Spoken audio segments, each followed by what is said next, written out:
Esa, Allahu Akbar. Yes.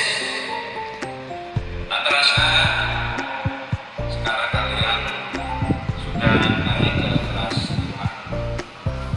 Di kelas 5 ini nanti Pak Imron namanya Muhammad Imron Rusadi akan memfasilitasi kalian, mengajari kalian mapel matematika. Tentunya nanti Pak Imron akan dibantu oleh Ustaz Giva Alkomita atau lebih dikenal dengan sebutan Farah. Assalamualaikum warahmatullahi wabarakatuh. Perkenalkan, nama saya adalah Bu Farah. Nah, saya adalah partner dari Bapak Imron Rosyadi untuk mengajari mata pelajaran matematika kelas 5 untuk 5U1, 5U2, dan 5ICP. Oke, kita mulai ya. Bismillahirrahmanirrahim. Bab 1. Nah, pada bab 1 ini kita akan belajar tentang pecahan. Operasi dalam pecahan. Di sini ada beberapa subbab, yakni subbab yang pertama adalah menyamakan penyebut pecahan berpenyebut berbeda, penjumlahan pecahan dengan penyebut berbeda, pengurangan pecahan dengan penyebut berbeda, penjumlahan dan pengurangan bilangan desimal, serta yang terakhir penjumlahan dan pengurangan bentuk persen. Nah, pada kesempatan kali ini, pada pertemuan pertama ini, yang dibahas adalah hanya menyamakan penyebut pecahan berpenyebut berbeda. Kita hanya fokus pada materi ini. Karena apa? Karena ini merupakan materi dasar atau momok dalam pembelajaran selanjutnya. Jadi, diikuti terus ya. Oke, next. Nah, sebelum masuk ke konsep menyamakan pecahan, kalian harus ingat dulu apa itu pecahan. Ada yang ingat? Nah, mari kita lihat video di bawah ini. Nah, bagaimana? Sudah ingat pecahan itu apa? Nah, pecahan itu terdiri dari dua, yaitu penyebut dan pembilang. Kali ini kita akan membahas tentang bilangan pecahan. Mari simak cerita berikut ini. Ibu mempunyai kue. Untuk membaginya dengan ayah, ibu memotong kue tersebut menjadi 2 bagian sama rata. Berapa bagiankah yang ayah dan ibu dapatkan? Dalam matematika, ibu dan ayah masing-masing mendapatkan 1/2 bagian. 1/2 merupakan bilangan pecahan, di mana angka 1 dinamakan pembilang, sedangkan angka 2 dinamakan penyebut. Dalam sehari-hari, kita mengenal pecahan 1/2 sebagai setengah. Oke, next. Nah, di sini Bu Farah punya permasalahan. Selesaikan penjumlahan pecahan seperti berikut. 2/3 ditambah 3/3, 3/4 ditambah 6/4, 5/5 ditambah 2/5. Nah, di sini ada bilangan istimewa, yakni apa? Penyebutnya sudah sama. Sudah sama-sama 3, sama-sama 4, dan yang terakhir sama-sama 5. Maka dari itu, pengerjaannya sangatlah mudah sekali. Kalian sudah mengajarinya ini di waktu kelas 4 dulu. Bagaimana, Bu? Nah, karena penyebutnya sama, maka kita tulis tetap 3. Lalu pembilangnya hanya ditambahkan saja. 2 ditambah 3 hasilnya adalah 5. Jadilah 5/3. Untuk yang nomor 2 juga sama. Karena penyebutnya 4, maka tetap ditulis 4 untuk penyebutnya. Sedangkan atasnya tinggal dijumlahkan saja, yakni 9. Nah, gitu kan ya. Gampang kan? Itu bisa dikerjakan dengan mudah karena mempunyai penyebut yang sama. Lalu, bagaimana jika penyebutnya berbeda? 1/2 ditambah 3/5. Apakah hasilnya dijumlahkan biasa, Bu?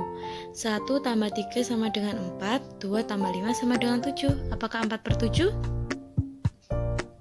Tidak, salah. Bukan seperti itu. Nah, di sini sudah terlihat jelas bahwasanya penyebutnya berbeda, yakni 2 dan 5. Maka tidak bisa dikerjakan secara langsung, melainkan dengan cara apa, Bu? Nah, mari simak pernyataan berikut. Jika penyebutnya berbeda, maka tidak bisa dilakukan operasi penjumlahan dan pengurangan secara langsung.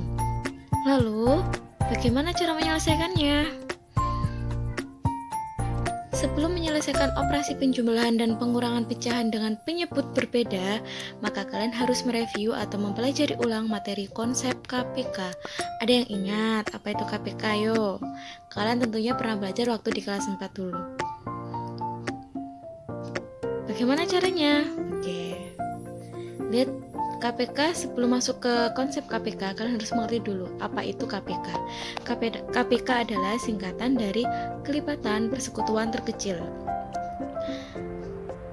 Nah, kita langsung ke contoh ya. Cara mencari KPK. Tentukan KPK dari angka 3 dan 4. Nah, langkah yang pertama, kelipatan persekutuan terkecil. Berarti maknanya adalah kelipatan bilangan 3 dan kelipatan bilangan 4. Jadi, kelipatan bilangan 3 adalah 3, 6, 9, 12, 15, dan seterusnya. Dan kelipatan bilangan 4 adalah 4, 8, 12, 16, 20, dan 24. Kelipatan bisa dimaknai yaitu menjumlahkan dengan bilangan itu secara terus-menerus sampai batas tak tertentu. Nah, di antara kelipatan 3 dan kelipatan 4 kita cari bilangan yang sama. Besarnya sama, nilainya sama, yakni angka berapa? Angka 12 dan angka 24.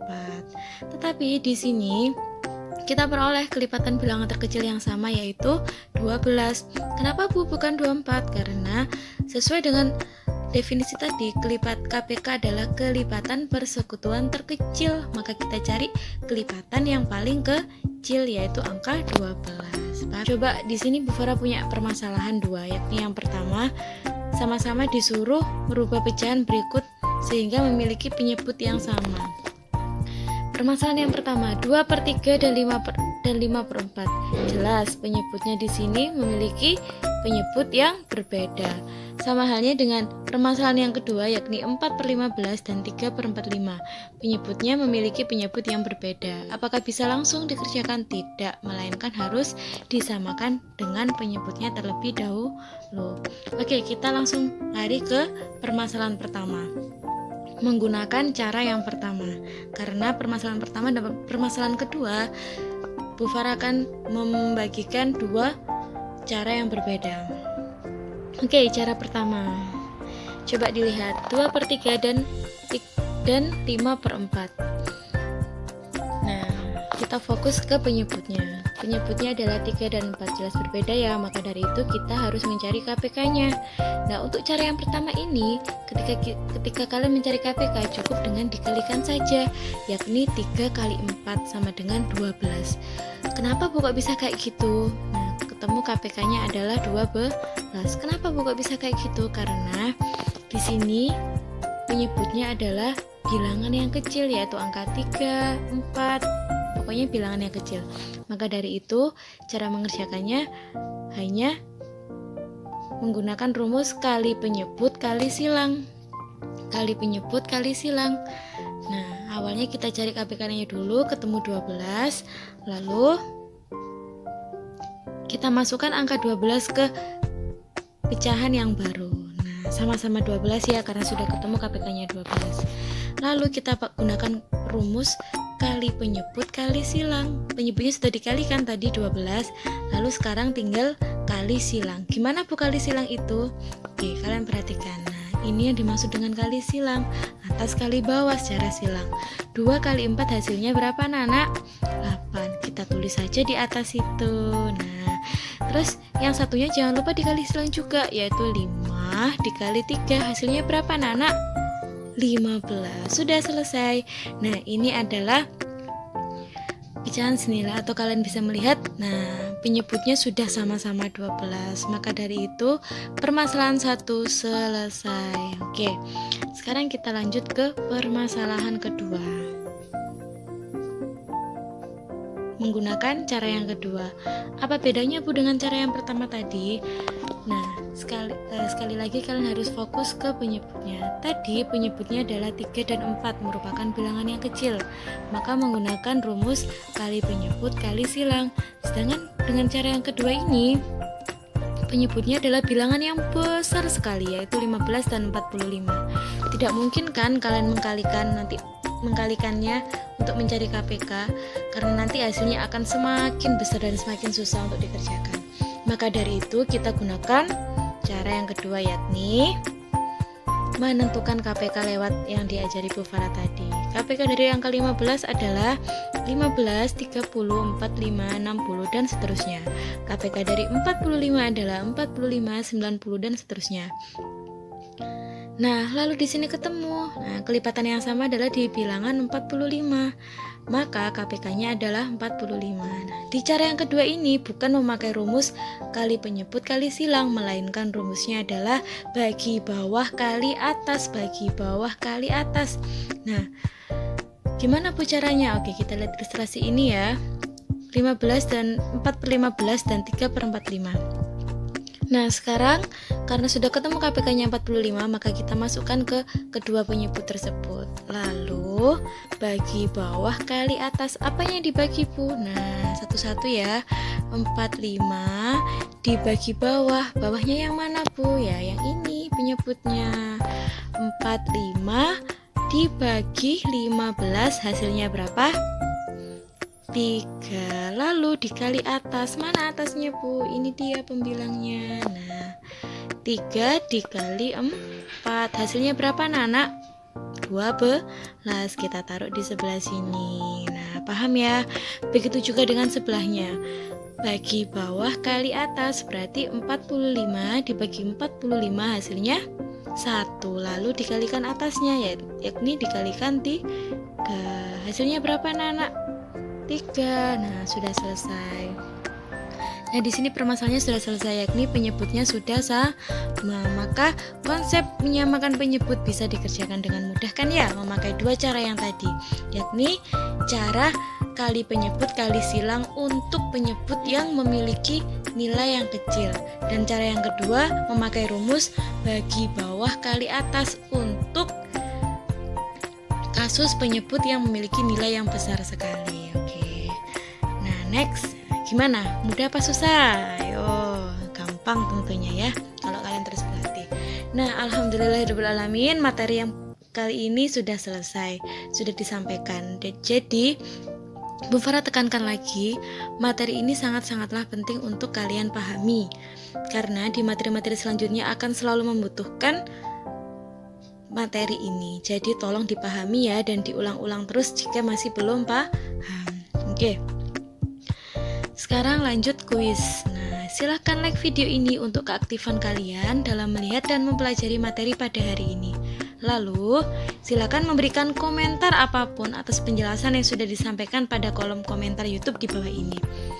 Bisa menggunakan nama kalian, nama, kelas, nomor absen sebagai tanda kalau kalian sudah aktif dan melihat video ini. Nah, yang terakhir, kerjakan soal berikut pada buku tulis, lalu dikumpulkan dalam bentuk foto ke guru matematika kelas kalian, yaitu Pak Imron dan Bu Farah. Pak Imron untuk kelas 5U1 dan 5U2, sedangkan Bu Farah untuk kelas 5 ICP. Nah, ini dia soalnya, silakan dikerjakan ya. Jangan lupa baca basmalah dulu. Alhamdulillahirobbilalamin. Terima kasih anak-anakku sudah memperhatikan dari awal sampai akhir. Semoga apa yang dipelajari pada hari ini bisa bermanfaat buat kita semua. Oke, sampai bertemu di pertemuan selanjutnya ya oleh Pak Imron dan Bu Farah. Terima kasih. Assalamualaikum warahmatullahi wabarakatuh.